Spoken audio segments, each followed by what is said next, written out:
Selon l'imam Rida, paix sur lui, citant la chaîne de transmission de sa lignée paternelle, donc l'imam Rida l'a entendu de son père, l'imam Al-Kadhim alayhi salam, qui lui l'a entendu de son père, l'imam As-Sadiq alayhi salam, jusqu'à l'imam Ali. Donc, l'imam Rida rapporte que l'imam Ali, paix sur lui, a dit: un jour, le prophète, paix sur lui et sur sa sainte famille, nous a tenu les propos suivants. Ô gens, le mois d'Allah est arrivé à vous avec la bénédiction, la miséricorde et le pardon. C'est le meilleur des mois auprès de Dieu. Ces jours sont les meilleurs des jours, ces nuits les meilleures des nuits, ces heures les meilleures des heures.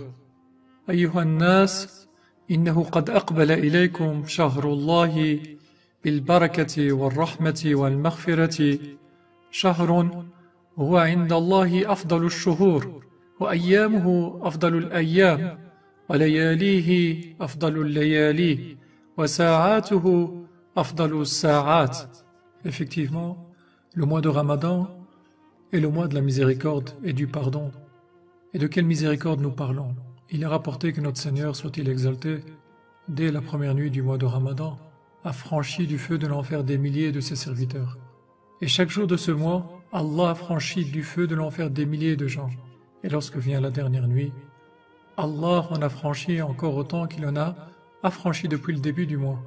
Nous sommes vraiment incapables d'imaginer la miséricorde de notre Seigneur. Un deuxième élément qu'il faut garder à l'esprit, c'est que chaque moment de ce mois béni est grandiose et important. C'est un mois béni, ses journées sont bénies, ses nuits sont bénies, et chaque heure de ce mois est bénie. Et donc il faut faire attention à comment nous allons gérer ce temps. C'est un capital temps que nous avons. Nous avons 29 ou 30 jours, fois 24 heures, et donc nous devons gérer ce capital convenablement, essayer d'en tirer le maximum possible, le maximum de bénéfices. Et donc il faut faire attention aux distractions. D'ailleurs, une nuit de ce mois béni, la nuit du destin, Laylatul Qadr, équivaut à 1000 mois. La dévotion au cours de cette nuit équivaut à 1000 mois de prière. Alhamdulillah, le mois d'Allah arrive à nous, réservons-lui un accueil chaleureux. Pour certains, c'est un mois d'intimité et de proximité avec notre Seigneur. C'est un mois de prière et d'invocation. Dua al-Iftitah, Dua Abi Hamza, At-Thimali. Ils sont heureux à l'approche de ce mois car ils vont avoir l'opportunité de se rapprocher de leur Seigneur. Ils vont gagner en proximité avec leur Seigneur. Et pour d'autres, malheureusement, c'est un mois qui est synonyme de faim. C'est un mois qui est synonyme de soif. Et rien d'autre. C'est un mois qui est synonyme de privation en général. Ils ne se focalisent que sur ces aspects. Et c'est à peine s'ils ne regrettent pas la venue du mois béni de Ramadan. C'est vraiment un gâchis. Je continue avec le discours du prophète. Il dit: c'est un mois durant lequel vous êtes invités à être les hôtes de Dieu et vous êtes placés au rang des gens honorés. هو شهر دعيتم فيه إلى ضيافة الله وجعلتم فيه من أهل كرامة الله. Alors, tout le monde est l'invité de notre Seigneur et libre à chacun d'accepter ou non cette invitation. Nous sommes invités à la table de ses bénédictions, de ses bienfaits, de sa miséricorde. Et on peut se servir à volonté. Nous sommes les hôtes d'Allah, malgré mon ingratitude, malgré ma désobéissance, malgré mes péchés, malgré mon arrogance. Allah me compte parmi ses hôtes, placés au rang des gens honorés. N'est-ce pas une occasion pour le croyant de demander le pardon, de demander le repentir, de demander la clémence de notre Seigneur? N'est-ce pas une occasion pour le croyant pour retourner vers son Seigneur? N'est-ce pas une occasion pour le croyant de renouer avec son Seigneur, de renforcer sa relation avec son Seigneur? Je continue avec le discours du prophète. Il dit: pendant ce mois, votre souffle est glorification, votre sommeil adoration, vos bonnes actions sont acceptées et vos implorations et prières exaucées. أنفاسكم فيه تسبيح ونومكم فيه عبادة وعملكم فيه مقبول ودعاؤكم فيه مستجاب. Et parce qu'Allah est généreux, notre souffle, notre respiration est considérée comme glorification et notre sommeil adoration. Quelle générosité, subhanallah! La générosité de notre Seigneur est au-dessus de toute générosité. Au plus l'hôte, la personne qui reçoit, est généreux, au plus il donne. Et comme la générosité de notre Seigneur est sans limite, il donne sans limite. Je continue avec le discours du prophète. Il dit, alors, demandez à Dieu, votre Seigneur, avec une intention sincère et un cœur pur, de vous donner l'opportunité et de vous aider à jeûner le mois de Ramadan et à lire son livre, car malheureux est celui qui se trouve privé du pardon de Dieu pendant ce mois grandiose. فاسألوا الله ربكم بنيات صادقة وقلوب طاهرة أن يوفقكم لصيامه وتلاوة كتابه فإن الشقي من حرم غفران الله في هذا الشهر العظيم. L'intention est très importante. Nous devons faire preuve de sincérité dans notre intention. En effet, deux piliers sont requis et indispensables pour qu'Allah accepte nos actes d'adoration. Le premier pilier, c'est l'intention sincère. Par intention sincère, on entend que l'acte doit être voué à Allah, qurbatan ilallah. Le deuxième pilier, c'est que notre adoration doit être conforme aux règles de jurisprudence, au fiqh. Un acte avec une intention sincère, mais non conforme aux règles de jurisprudence, n'est pas accepté. À titre d'exemple, un fidèle qui fait sa prière, il est sincère dans sa démarche. Il voudrait se rapprocher de son Seigneur. Il fait cette prière qurbatan ilallah. Mais cette prière n'est pas conforme aux règles de jurisprudence. Cette prière n'est pas acceptée, car Allah veut qu'on l'adore comme il nous l'a demandé et non pas comme nous le désirons. Aussi, un acte conforme aux règles de jurisprudence, mais non sincère, ne l'est pas non plus. Cet acte n'est pas accepté. Si cet acte est fait par ostentation, pour plaire aux gens, même s'il est conforme aux règles de jurisprudence, il n'est pas accepté. Donc l'acte n'est accepté que s'il est accompagné d'une intention sincère, vouée à Allah, qurbatan ilallah, et conforme aux règles de jurisprudence. Allah, exalté soit-il, dit dans le Saint-Coran, فَمَنْ كَانَ يَرْجُو لِقَاءَ رَبِّهِ فَلْيَعْمَلْ عَمَلًا صَالِحًا وَلَا يُشْرِكْ بِعِبَادَةِ رَبِّهِ أَحَدًا. Quiconque donc espère rencontrer son Seigneur, qu'il fasse de bonnes actions et qu'il n'associe dans son adoration aucun autre à son Seigneur. Surat Al-Kahf, la caverne, verset 18. Donc, nous sommes invités à purifier notre intention et à revoir les règles du jeûne avant le début du mois béni. Je continue avec le discours du prophète. Il dit, rappelez-vous, en ayant faim et soif, la faim et la soif du jour du jugement dernier. Faites l'aumône à vos pauvres et à vos nécessiteux. Respectez vos personnes âgées et soyez miséricordieux envers vos jeunes. Renouez vos liens de parenté, faites attention à votre langue, détournez votre regard devant l'illicite et n'écoutez pas ce qui vous est interdit. Wasilu arhamakum, wahfadhu alsinatakum, waghuddu amma la yahillu an-nadaru ilayhi absarakum, wa amma la yahillu al-istima'u ilayhi asma'akum.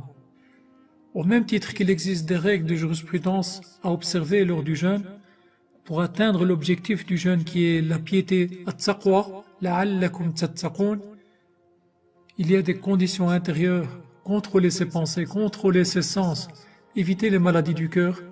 Il faut respecter ces conditions intérieures afin d'atteindre cet objectif, at-taqwa.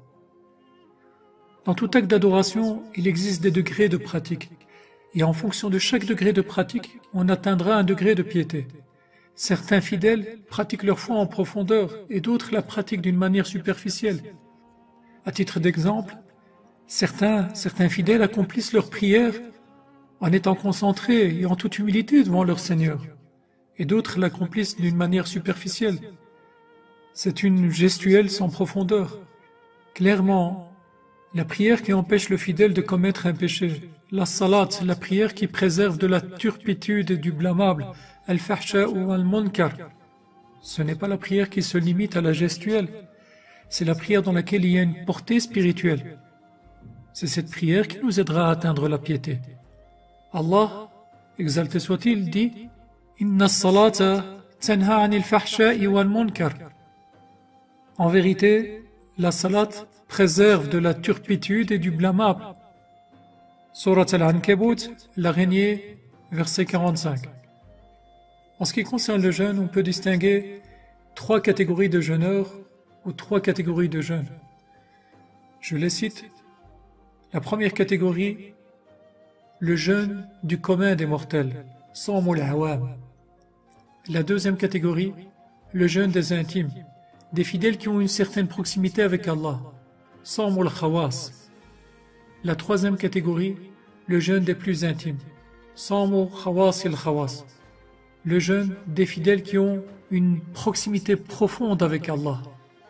En ce qui concerne le jeûne du commun des mortels, il est caractérisé par l'abstention de manger et de boire, par l'abstention d'avoir de relations intimes, tout simplement. Il se limite à ce qui a été mentionné dans les guides de jurisprudence. En fait, le fidèle décale l'heure des repas de la journée tout simplement. Au lieu de manger en journée, il mange le soir. Le jeûne de cette catégorie consiste à changer ses habitudes alimentaires tout simplement. Ce jeûne est valide, mais il n'a pas réellement une portée spirituelle. Notre âme reste assoiffée, elle reste affamée, elle reste sur sa faim, elle reste privée. Le fidèle va même s'abstenir de certains péchés en journée par crainte d'invalider son jeûne. Mais le soir venu, il reprend ses mauvaises habitudes. Il se conforme au jeûne car c'est une obligation religieuse tout simplement. Donc c'est une adoration superficielle. Donc c'est un jeûne superficiel, il n'a aucune portée spirituelle. Chers frères, chères sœurs, nous oublions que nous sommes composés d'un corps et d'une âme, et que la partie la plus importante chez l'homme, c'est son âme. Le corps n'est qu'une monture dont l'âme a besoin pour se perfectionner. À titre d'exemple, dans le cadre de la prière, c'est le corps qui se prosterne pour que l'âme évolue, pour que l'âme s'élève. Le corps est au service de l'âme. Le corps est voué à se décomposer en terre, mais l'âme reste. Le jeûne a pour objectif de purifier l'âme avant le corps. Il a comme objectif l'élévation de l'âme. On s'abstient de manger et de boire afin que l'âme s'élève, afin que l'âme se perfectionne. Nous délaissons les aspects physiques et matériels pour nous concentrer sur nos âmes, car l'âme a aussi des besoins qui sont négligés. Le rôle de notre corps est de nous aider à parfaire notre âme. Pourtant, on se focalise sur notre corps au détriment de notre âme.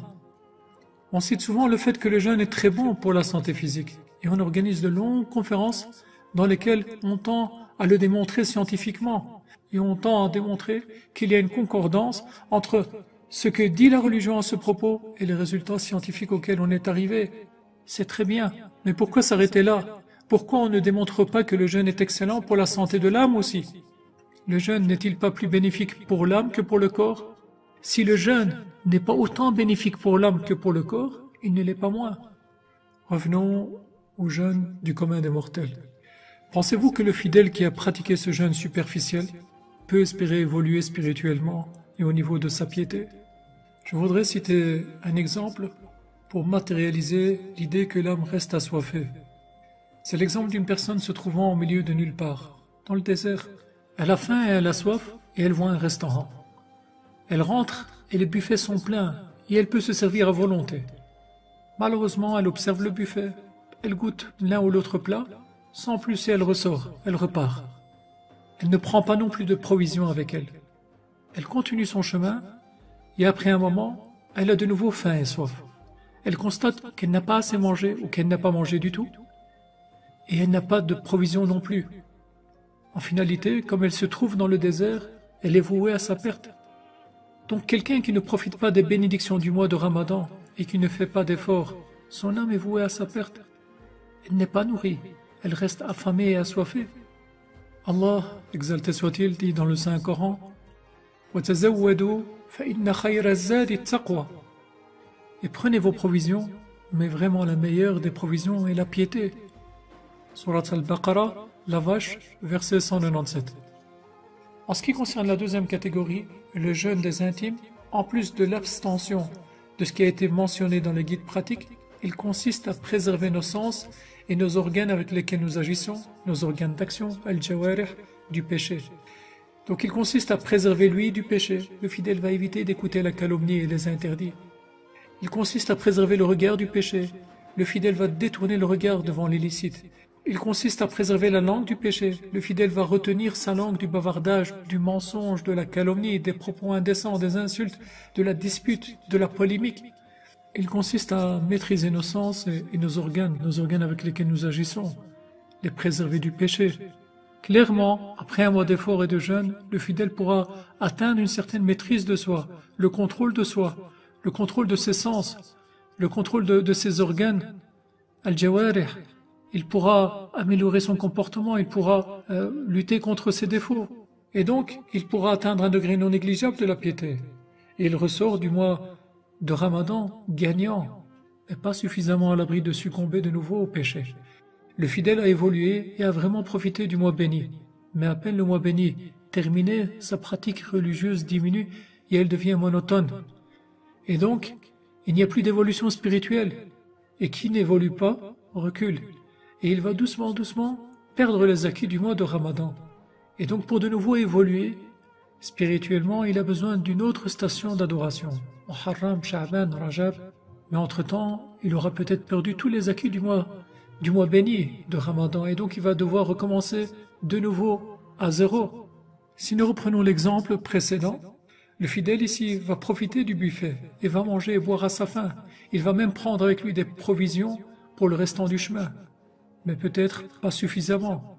Et donc, il n'est pas totalement à l'abri du danger. Il pourrait faillir et se retrouver en danger s'il ne trouve pas un autre restaurant assez rapidement sur son chemin pour s'alimenter. Et donc, le croyant, le fidèle, a vraiment bien profité des bénédictions du mois de Ramadan. Et il a évolué spirituellement. Mais malheureusement, après le Ramadan, il n'a pas continué sur sa lancée. Et donc, il a arrêté d'évoluer au niveau spirituel. Et peu à peu, il perd les acquis du mois de Ramadan. Et donc, il a besoin d'une nouvelle station spirituelle et une nouvelle station d'adoration pour de nouveau évoluer spirituellement. Puis vient la troisième catégorie, le jeûne des plus intimes. Le fidèle de cette catégorie, en plus de ce qui a été cité, va préserver son cœur des préoccupations mondaines et de toute pensée vaine, penser du mal des autres, souhaiter le pire pour les autres, de manière à tourner entièrement son cœur vers Dieu, vers Allah le Très-Haut. D'ailleurs, c'est ce que nous demandons lorsque nous récitons pendant le mois béni de Ramadan l'invocation de l'imam Zayn al-Abidin alayhi salam. Cette invocation qui se récite avant l'aube, qui dit Sayyidi akhrij hubba ad-dunya min qalbi واجمع بيني وبين المصطفى وآله خيارتك من خلقك وخاتم النبيين صلى الله عليه وآله وانقلني إلى درجة التوبة إليك وأعني بالبكاء على نفسي فقد أفنيت بالتصويف والآمال عمري. Mon maître, enlève de mon cœur l'amour pour la vie d'ici-bas. Réunis-moi avec le choisi et sa famille, la meilleure de tes créatures, le sceau des prophètes, Muhammad sallallahu alayhi wa alihi wa sallam. Pour le jeûneur de cette catégorie, l'idée de commettre un péché ne traverse plus son esprit, ou elle le traverse et il la chasse.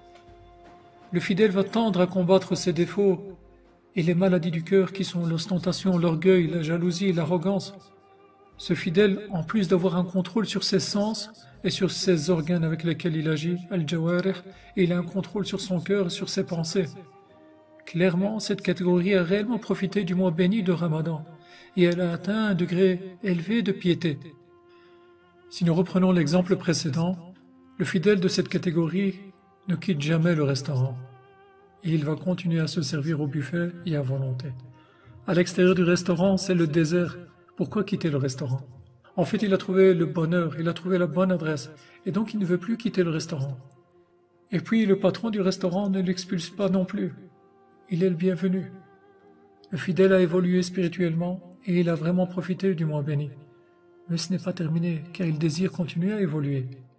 Il veut garder les acquis du mois de Ramadan et il veut les accroître, il veut les multiplier. Et donc, il passe d'une station d'adoration à l'autre.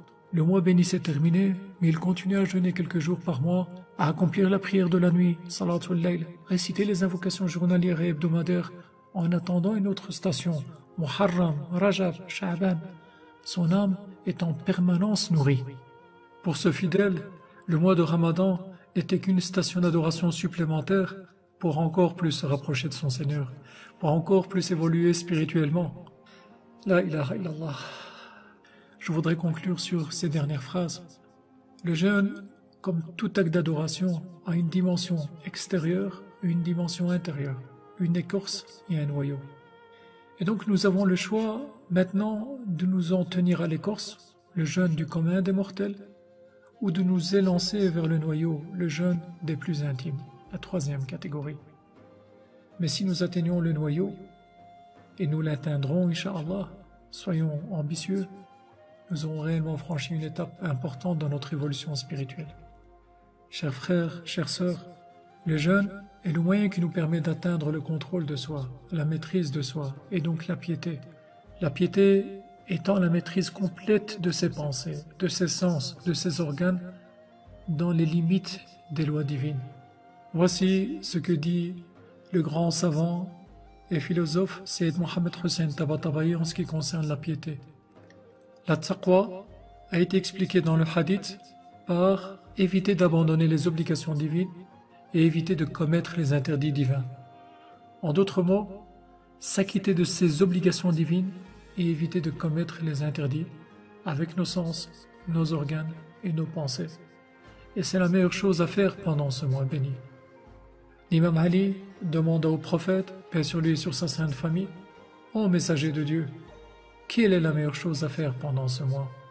Le prophète répondit, « Ô Abul Hassan, la meilleure chose à faire durant ce mois est de s'abstenir de tout ce que Dieu a interdit. » Chers frères, chères sœurs, je vous présente toutes mes félicitations à l'occasion de ce mois béni et qu'Allah nous aide à jeûner, à prier et à l'invoquer durant ce mois. Alhamdulillahi Rabbil Alamin.